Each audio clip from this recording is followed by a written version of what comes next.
자, 오늘 말씀을 같이 받도록 하겠습니다. 오늘 말씀은 마태복음 17장 1절에서 8절 말씀. 우리 같이 한 절씩 교독하도록 하겠습니다. 제가 먼저 1절 읽습니다. 엿새 후에 예수께서 베드로와 야고보와 그의 형제 요한을 데리시고 따로 높은 산에 올라가셨더니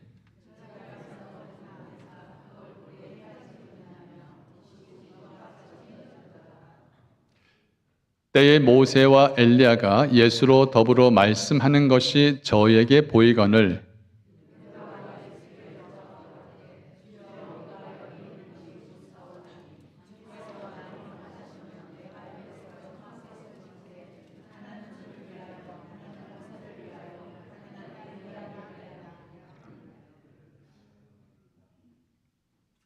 말할 때에 호련히 빛난 구름이 저희를 덮으며 구름 속에서 소리가 나서 가로되 이는 내 사랑하는 아들이요 내 기뻐하는 자니 너희가 저의 말을 들으라 하는지라.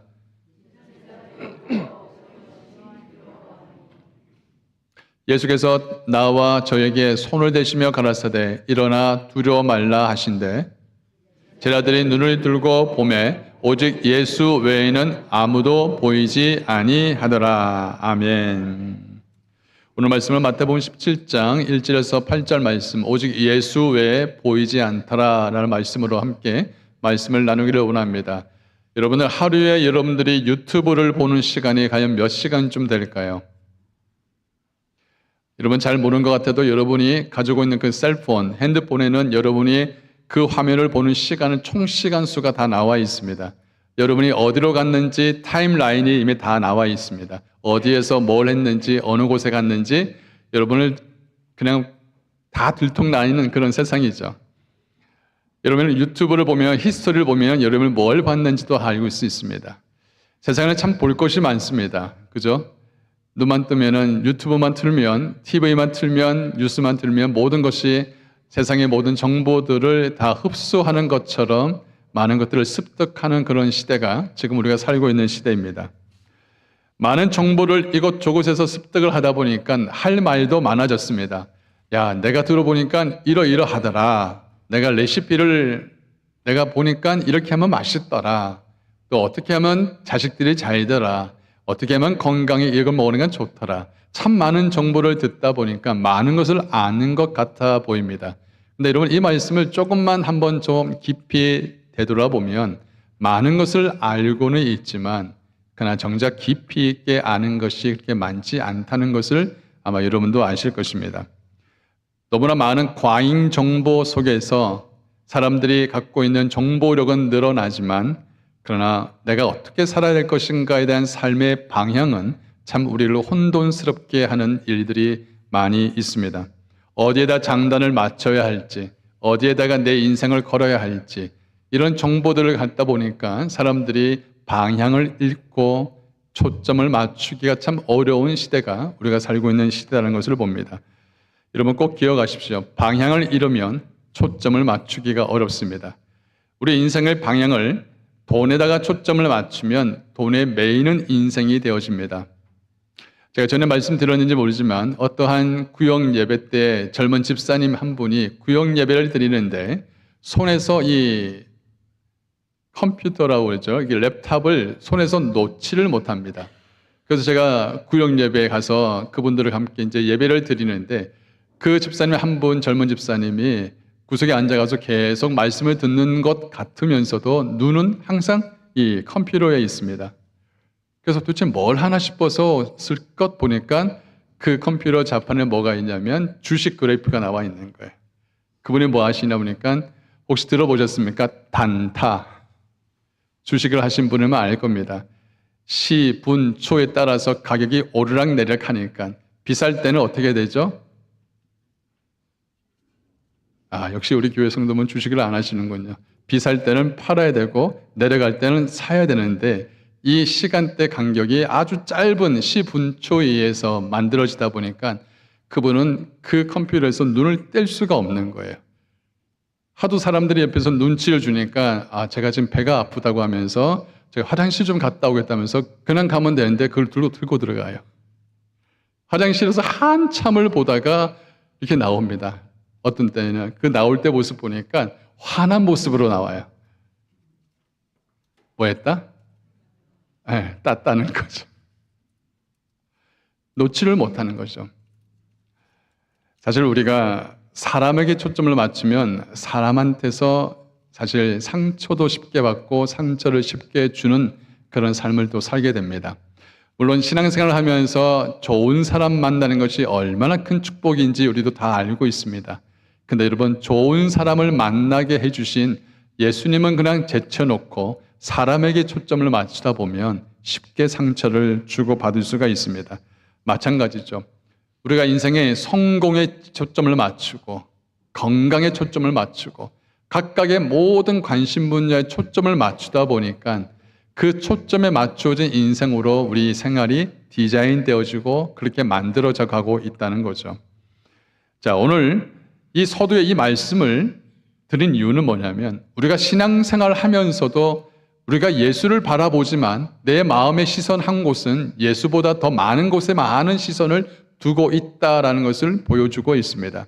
오늘 본문은 마태복음 17장이지만 마태복음 17장 이전의 16장에는 베드로의 아주 멋진 신앙 고백이 나옵니다. 베드로가 예수가 어떤 분이냐라고 물었을 때 주는 그리스도시요 살아계신 하나님의 아들입니다라는 멋진 고백을 하죠.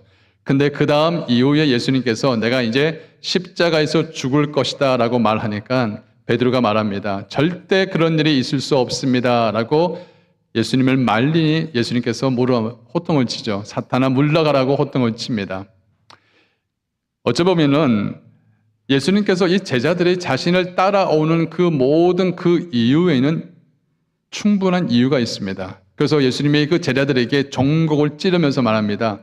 마태복음 16장과 17장 사이에 너희가 나를 따라오려거든 라는 이 질문을 좀 더 바꿔 생각하면 이렇게 질문할 수 있죠.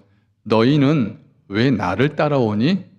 이 말을 좀 다르게 생각하면 너희가 지금 나에게 원하는 것이 뭐가 있니? 여러분, 제자들이 예수님께 원하는 것이 있고 바라는 것이 있기 때문에 따라가는 것처럼 보이죠. 맞습니다.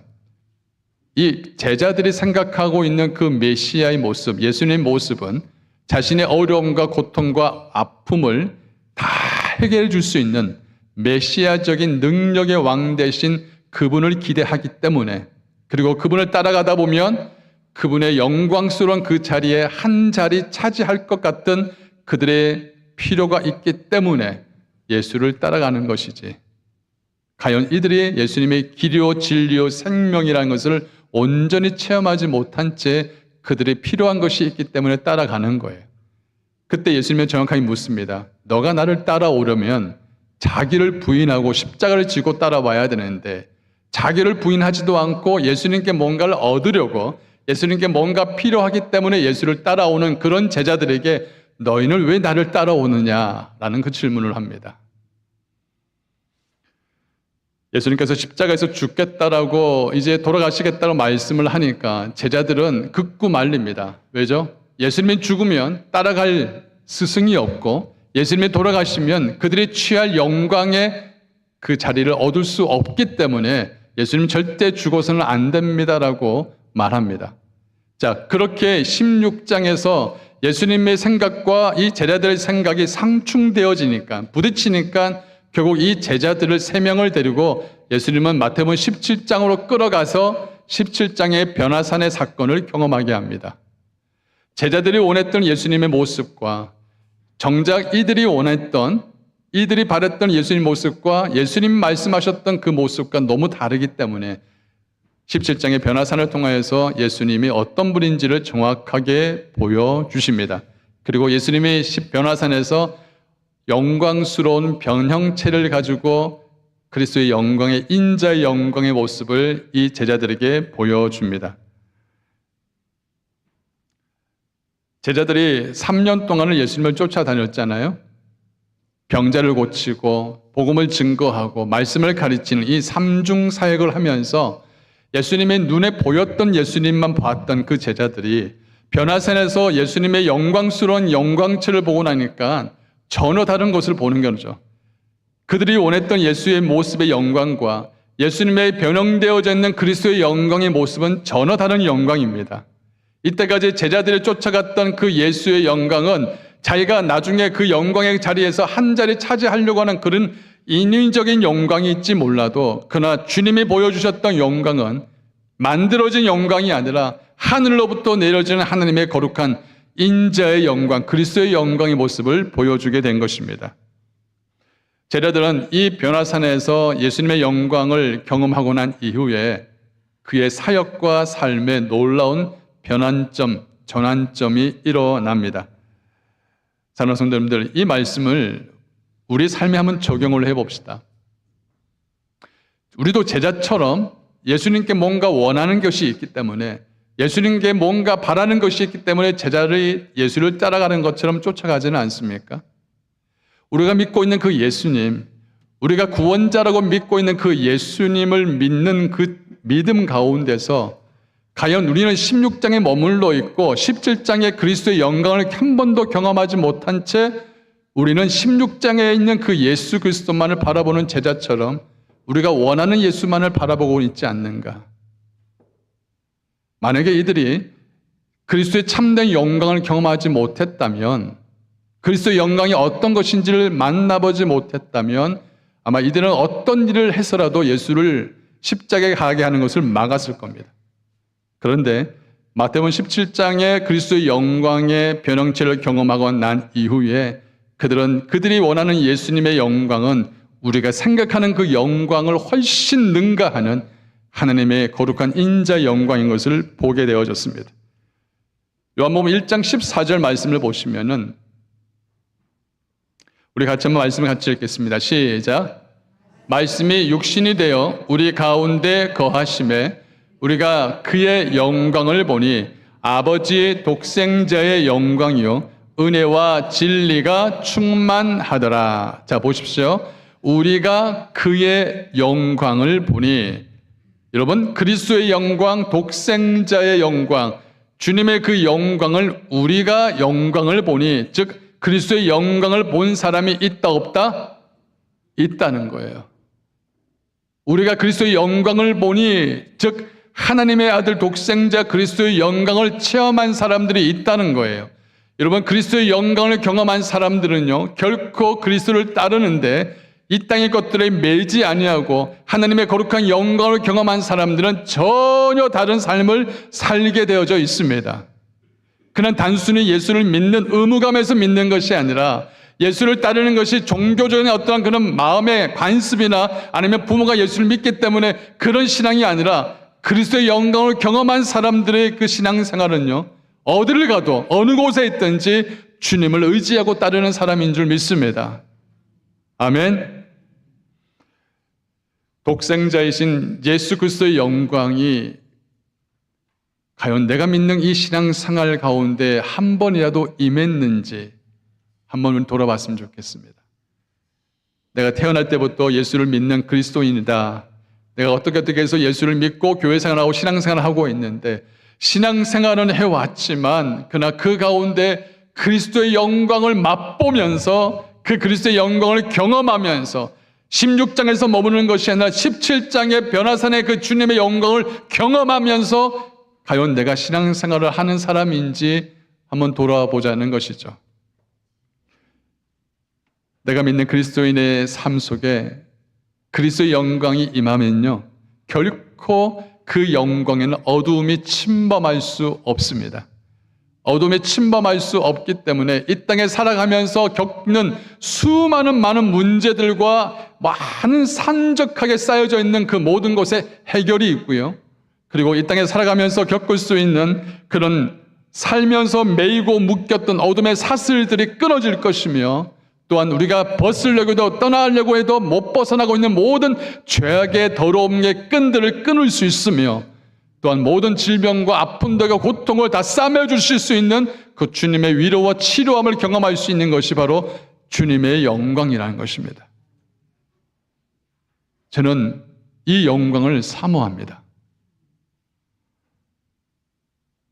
제자들은 기적을 외쳤고 기적을 보여주었던 예수님의 뒤를 따르면 그분이 큰 영광을 입을 때 자기들도 예수님의 그 영광의 후광을 경험할 수 있을 것 같은 그 예수님의 영광의 그 자리에 한 자리를 차지할 수 있을 것만 같던 그 영광과 마태복음 17장에 나오는 그리스도의 영광이 전혀 다른 영광인 것을 알게 되어지면서 결국 이들은 그리스도의 영광을 사모하는 사람으로 바뀌어졌습니다. 사랑하는 성도 여러분들, 혹 이런 기도해 보신 적이 있습니까? 하나님의 영광을 보게 하옵소서. 이런 기도 해보신 적이 있으십니까? 주님의 영광을 우리 교회 위에, 우리 가정 위에, 자녀들 위에 하나님 부어 주옵소서. 하나님 저의 눈을 열어주셔서 아버지의 영광을 보기 원합니다 라는 기도해 보신 적이 있으십니까? 만약에 기도해 본 적이 없으시다면 꼭 해 보셨으면 좋겠습니다.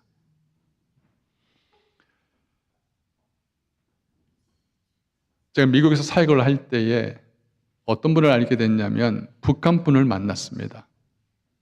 근데 이분이 황해도 출신이었던 분이었습니다.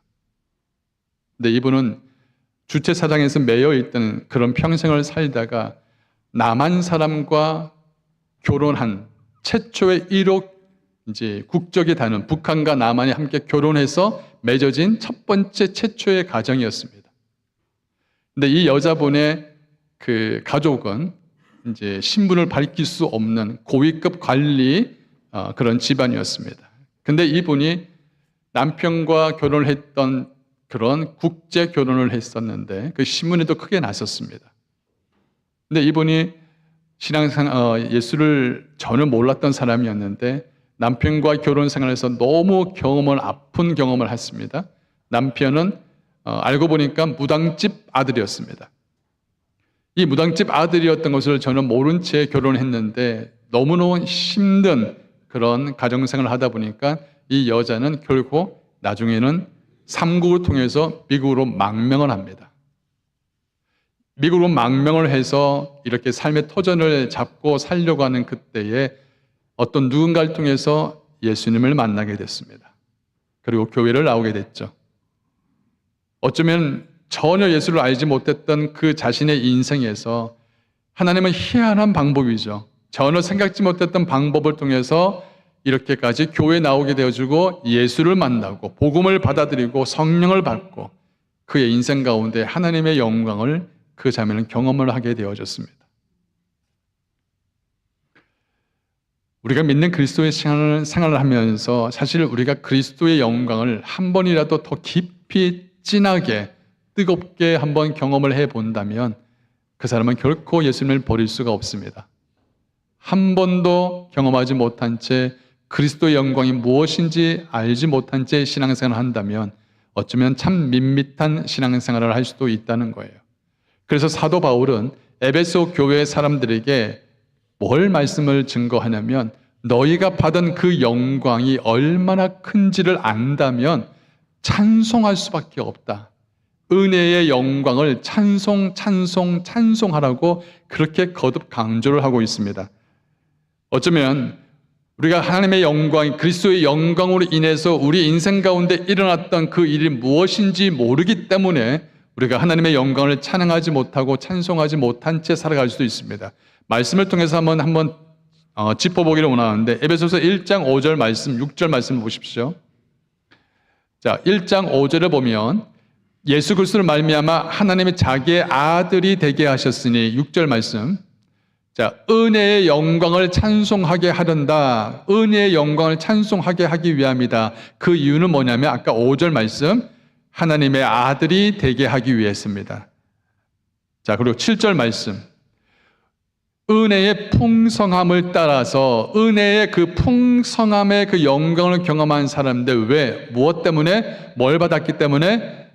죄사함을 받았기 때문에 우리가 그 은혜의 영광 때문에 예수 그리스도의 피로 말미암아 죄사함을 받았다는 거죠. 자, 12절 말씀 12절 말씀도 그의 영광에 찬송이 되게 하려 함이라. 그 모든 은혜의 영광을 찬송하는 그 이유가 뭐냐? 11절에 나옵니다. 11절 시작.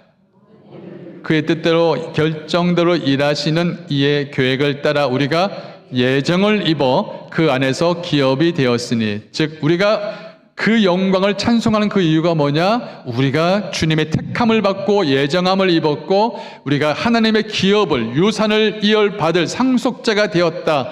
그것 때문에 너희는 그분의 영광을 인하여서 하나님의 거룩한 기업이 되었다. 그러니까 너희는 찬송하라라고 이야기를 하는 거죠.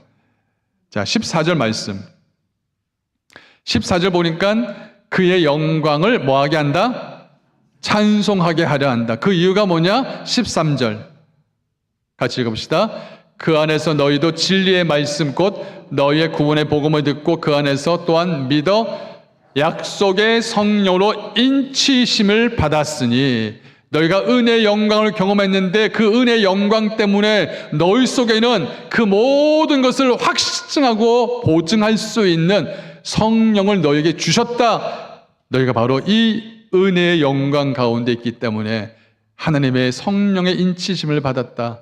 이것이 찬송할 제목이다라고 알려주고 있는 것입니다. 여러분, 그리스도의 영광, 은혜의 영광을 입었기 때문에 우리가 하나님의 자녀가 되었음을 믿으시길 바랍니다. 은혜의 영광을 입었기 때문에 우리가 제사함을 받은 줄 믿습니다. 은혜의 영광을 입었기 때문에 우리가 하나님의 나라의 기업을 누릴 수 있는 상속자가 된 줄 믿으시길 바랍니다. 은혜의 영광을 입었기 때문에 내 안에 누가 계신다? 성령님이 계신다는 거예요. 믿으십니까? 결코 우리가 하나님의 은혜의 영광을 입지 않고서는 예수를 주라 시인할 수가 없으며 우리가 하나님의 자녀가 될 수 없다는 걸 알아야 합니다. 지금 우리가 앉아서 예배 드릴 수 있는 이 하나님의 예배를 드릴 수 있는 자리에 앉아 있는 것만 해도 우리는 이미 하나님의 은혜의 영광 가운데 그 은혜를 이미 누렸다는 것을 보여주고 있는 것을 우리는 믿어야 될 줄 믿습니다. 아멘. 그래서 사도 바울이 이런 고백을 합니다. 에베소 교회 성도들에게 내가 너희를 위해서 이렇게 기도하겠다. 17절 말씀 같이 읽습니다. 우리 주 예수 그리스도의 하나님 영광의 아버지께서 지혜와 계시의 영을 너희에게 주사 하나님을 알게 하시고, 18절 너희 마음의 눈을 밝히사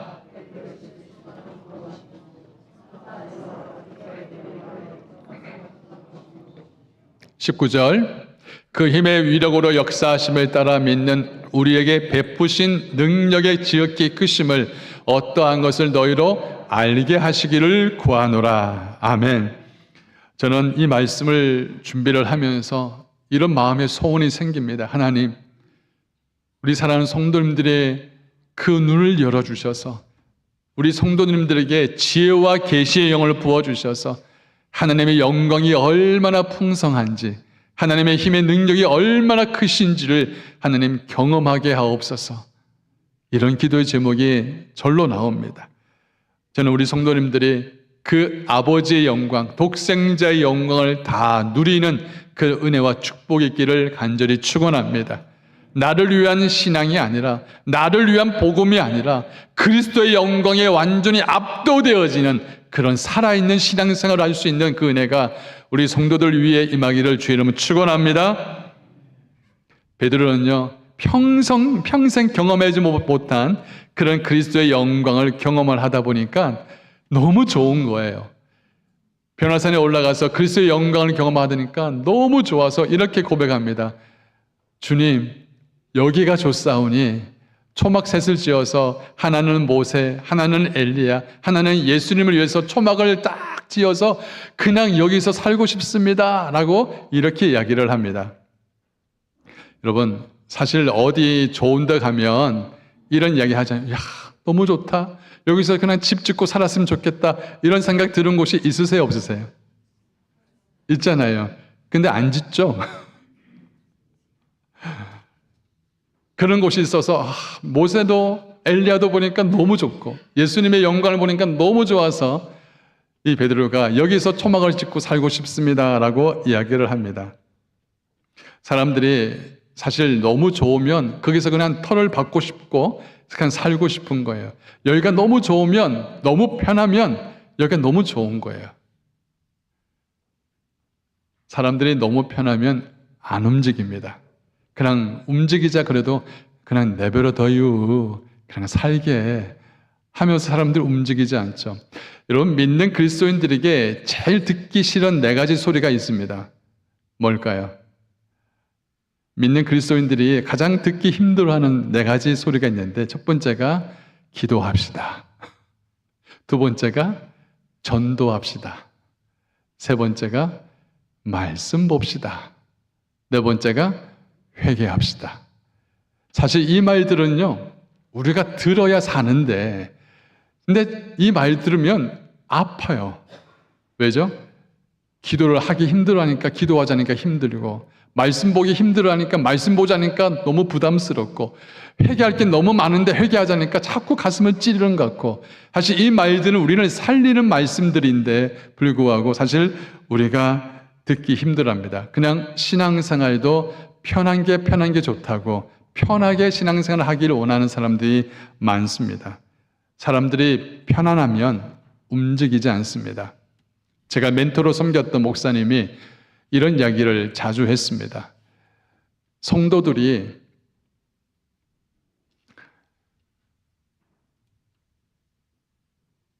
너무 편한 신앙생활을 하면 결국 죄를 짓는다.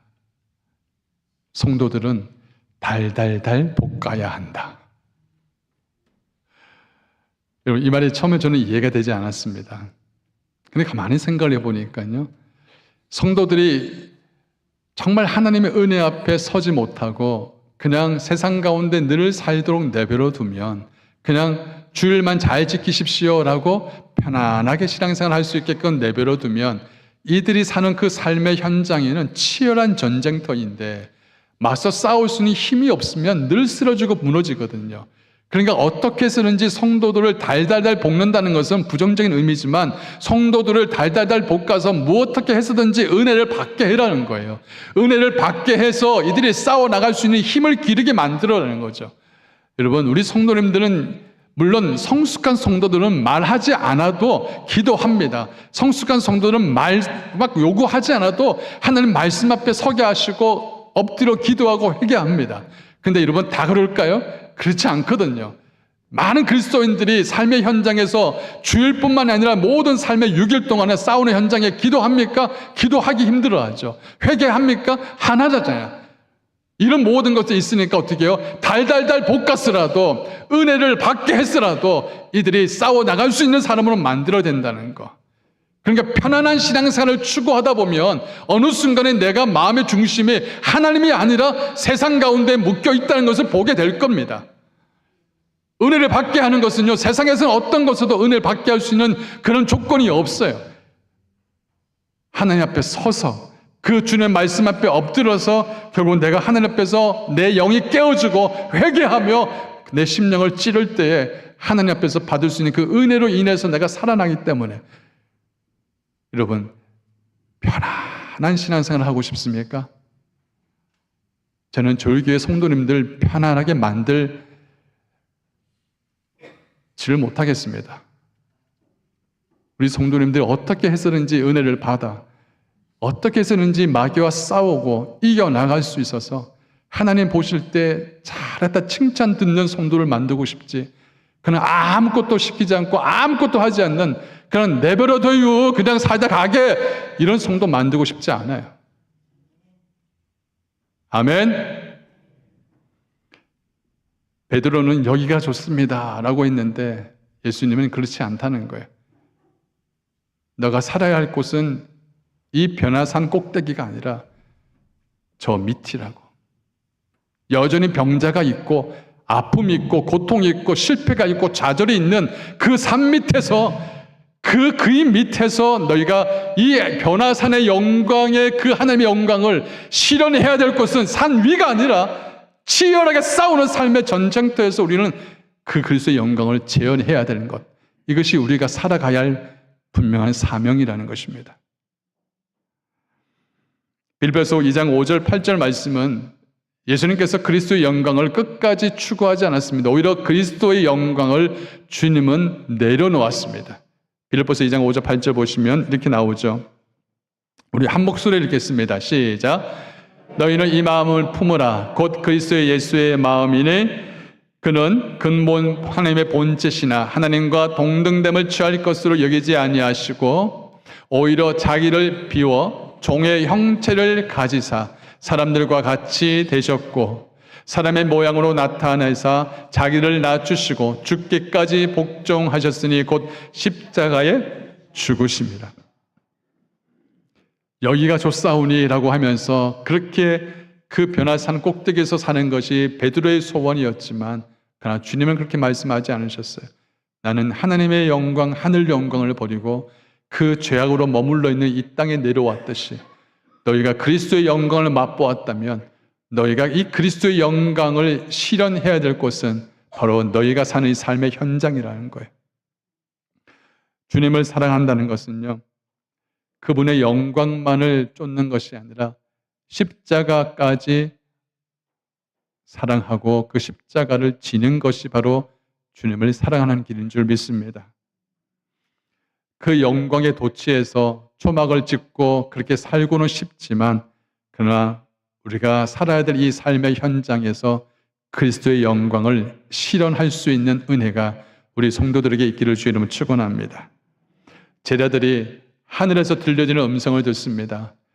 이는 내 사랑하는 아들이요 내 기뻐하는 자니 너희는 저의 말을 들으라.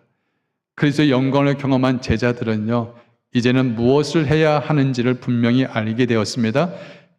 그분의 말씀을 듣고 살아야 한다는 것이 바로 그들이 해야 할 몫이었습니다. 8절 말씀 우리 같이 읽겠습니다. 시작. 제자들이 눈을 들고 보매 오직 예수 외에는 아무도 보이지 않더라. 아멘. 오늘 말씀을 통해서 우리가 걸어가는 신앙은 눈에 보이는 것 끝이 아니라 보이지 않지만 그리스도의 영광을 경험하는 삶이 되어야 될 줄 믿습니다. 저희는 어쩌면 변화산에 올라가기 전에 있는 제자들의 모습과 똑같은 거예요. 제자들이 예수님께서 십자가에 죽겠다라는 그 이야기 듣고 나서 무슨 수를 서더라고 그 예수님을 말렸단 말이죠. 만약에 이들이 예수님의 십자가에 죽는 것을 말렸다 하면 그들은 십자가에서 죽음을 넣어서 부활을 경험할 수 있는 그 은혜를 이들은 맛보지를 못했을 것입니다. 어쩌면 우리도 이렇게 생각하죠. 예수님이 가는 그 길을 막는 것처럼 우리도 신앙생활 할 때에 주님의 뜻보다 나의 뜻으로 신앙생활 하려고 애를 많이 쓸 때가 참 많습니다. 그리고 이렇게 질문합니다. 하나님, 왜 내 인생에 이런 아픔이 찾아옵니까?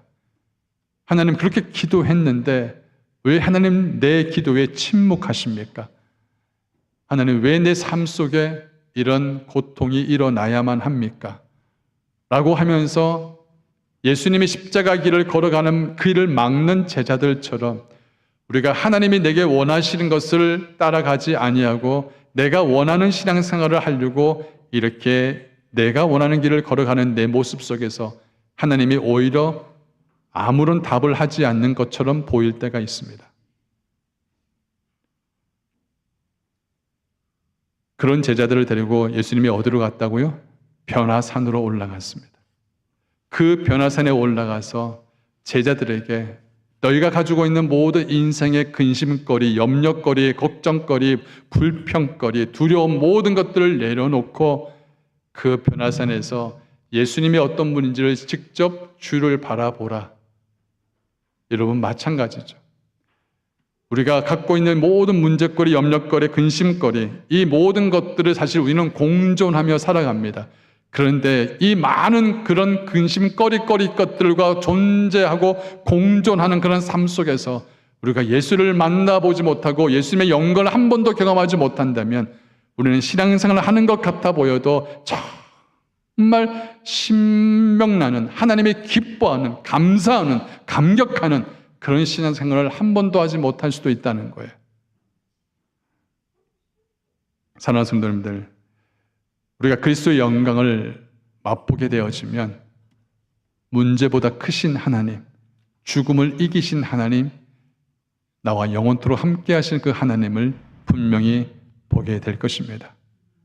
저는 우리 성도님들이 그 그리스도의 영광 가운데 함께 하신 그 하나님을 만날 수 있는 축복이 있기를 바랍니다. 지금 내 인생에서 가장 힘들고 무거운 시간이 지나간다면 나만의 변화산이 어디인지를 찾으셔야 됩니다. 마태복음 16장에서 머물지 아니하고 마태복음 17장의 그리스도의 영광을 경험한 것처럼 주님, 나에게도 마태복음 17장의 변화산이 어디입니까? 어떤 이에게는 그곳이 이 새벽 제단일 수도 있고 아니면 어떤 사람에게는 기도하는 골방일 수도 있고요. 어떤 사람에게는 삶의 현장에 있는 조용한 곳일 수도 있습니다. 그곳에서 주님의 그리스도의 영광에 들어가야 합니다. 그 자리에서 주님, 그리스도의 영광이 내게 임하게 하옵소서. 이 기도의 자리를 올려드리기를 주의 이름으로 축원합니다. 변화산에서 모세도 사라지고 엘리야도 사라지고 다 사라지지만 그러나 오직 예수 그리스도만은 결코 사라지지 않습니다. 그분은 우리와 영원토록 함께 하시는 분인 줄 믿습니다. 사랑하는 성도님들, 예수님을 바라보는 신앙은 문제가 없는 신앙이 아니라 어떤 문제 속에서라도 주님을 끝까지 시선을 고정하고 주님을 붙잡고 주님과 함께 일어서는 그런 신앙인 줄 믿습니다. 저는 우리 성도님들의 그 모든 신앙의 끝이 세상이 아니라 예수님이 되시기를 주 이름으로 축원합니다. 같이 기도합시다.